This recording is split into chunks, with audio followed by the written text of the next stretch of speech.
Ustaz, saya ingin bertanya. Baik, saya coba jawab. Saat kita duduk tahiyat, ketika sampai salawat Nabi di tahiyat akhir, sebaiknya kita memakai Sayyidina atau tidak? Tapi kalau kita lihat hadis-hadisnya, misal ini kan kalimat hadis bisa ditemukan di At-Tirmidzi nomor hadis 483, hadis Muslim nomor hadis 406, hadis Muslim nomor hadis 406, di At-Tirmidzi nomor hadis 483, kemudian di Abu Daud nomor hadis 978 sampai 980. Oke. Hadisnya dari Ka'ab bin Ujrah, ya, Ka'ab bin Ujrah. Kami teliti ini di kitab-kitab hadis yang kami punya, kami turunkan yang sahih saja. Ya, setiap kalimat salawat yang disampaikan pada Nabi, terutama dalam salat, itu tidak pernah menggunakan kata Sayyidina. Ya, ketika Ka'ab bin Ujrah bertanya pada Rasulullah, "Kaifa nusalli 'alaika?" Bagaimana kami bersalawat kepadamu ya Rasulullah? Kan?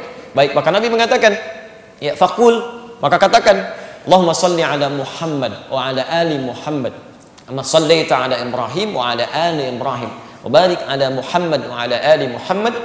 Amma barakta 'ala Ibrahim wa 'ala ali Ibrahim. Innaka Hamidum Majid." Jadi tidak menggunakan kata Sayyidina. Saya lebih cenderung kepada kalimat yang tidak menggunakan Sayyidina, karena bahasa dari Nabi seperti itu.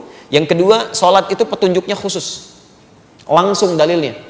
Langsung dipraktekkan, langsung dicontohkan, langsung dibacakan, dan diikat di kalimat Nabi SAW di Al-Bukhari nomor hadis 651. "Sallu kama ra'aitumuni usalli." Salatlah kalian seperti persis melihat saya salat.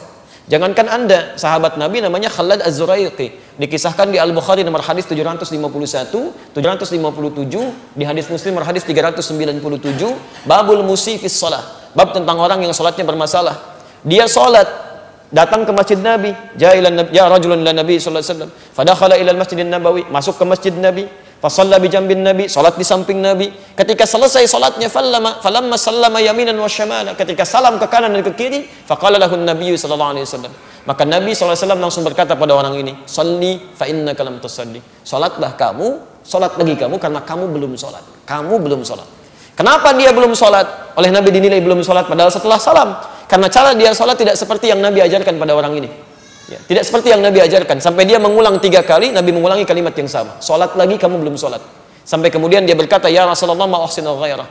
Ya Rasulullah, saya tidak bisa lebih baik lagi daripada ini. Alimni, tolong ajarkan saya. Maka diajarkan oleh Nabi dari wudu sampai dengan akhirnya. Setelah itu mengatakan seperti yang kita kenal sampai hari ini.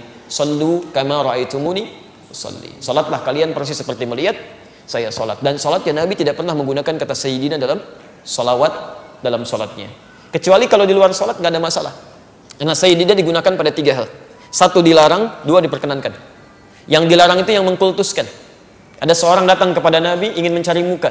Ya, dia ingin mencari muka pada Nabi, ingin dihormati oleh orang, dia katakan, "Ya Sayyidina, Sayyidina." Kata Nabi, "Jangan kamu agungkan saya."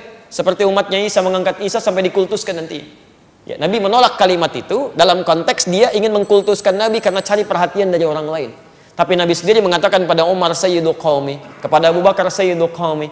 Karena itulah Syekhul Islam Ibnu Taimiyah dalam kitabnya Risalah Tazkiyatun Nafs di halaman pertama, di posisi sebelah kanan paling atas ketika membuka kitabnya 72 halaman itu, beliau katakan, "Allahumma shalli ala Sayyidina Muhammad," sebagai takrim, memuliakan. Kalau kita menganggap seseorang itu mulia, ya kayak Anda misalnya di kantor ada bos, Anda panggil Bapak kan? Padahal bukan Bapak Anda. "Pak, apa kabar?" "Saya bukan Bapak Anda." Kan enggak, Anda panggil Bapak untuk penghormatan, itu takrim namanya. Ya, sama dengan yang ketiga, sebagai gambaran umum. Ya, Anda misalnya bertemu sekarang Pak Adi, Pak Doni, Bu Siti, bahasa Inggrisnya Mr, kan? Mr, Mrs, bahasa Arabnya Sayyid, Sayyidah. Makanya ketika Anda misalnya ke Timur Tengah, umrah dipanggil, ya ada Sayyidah Khadijah, Sayyidah Aisyah, Masya Allah, itu penghormatan. Ya, ya Sayyidah, ya Sayyidah. Tan. Saya bukan Sayyidah, Pak. Masya Allah, saya Nina misalnya. Enggak, itu panggilan kehormatan. Ya. Sama dengan Anda Sayyid, Tuan, sini gitu. Jelas ya?